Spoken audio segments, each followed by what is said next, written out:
Ganyan, gano'n ko dati nagpapapicture sa bunta sa likod para nag- Maging mababas tayo. Pero pagdating ka ha? Kasi, Ito kasi, yung ano yun. Ang haba nito. Pero ko na pagkat. kasi mo. Kanya, may dito po, ano, wala na siya. Yung pala, bigla, Ang galing mo hindi sa makaibuan. sa likod tayo. Sabi niya, hindi na napapansin. Nagulat ang bilang niya eh. Kaya nga po. Sabi ko, hindi na napapansin.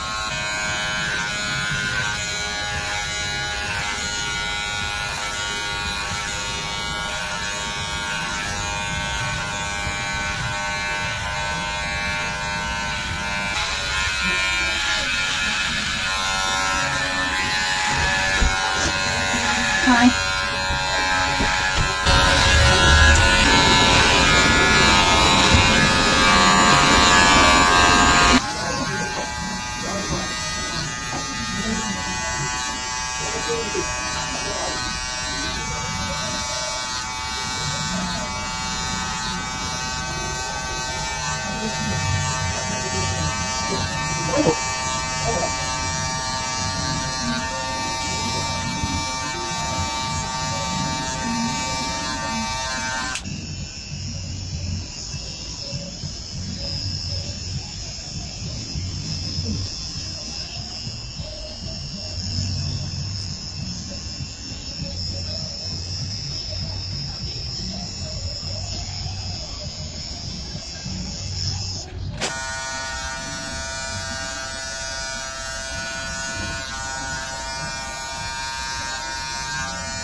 Ano mo sa bulat mo? Ayun nga, dapat gradual na pagkakalita. Kasi pati yung bigla eh.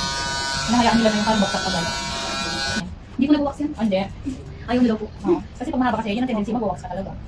Kasi pag di ka mag-wax, ayun, maganda yung mata mo. Kami nga nagpapa-extension. Kaya nga po. Siguro maganda ang lahing mo. Ano po yan? Chinese.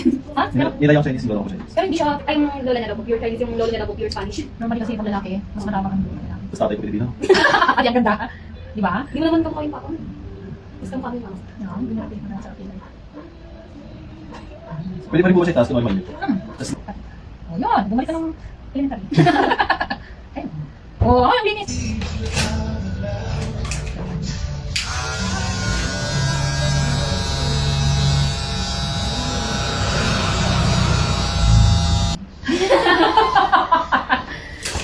Di ba po mas bagay sa kanya pag gulong bigote at balbas? Di po siya naniniwala sa akin. Oo, malinis. papabang ako ng bigot. Wow!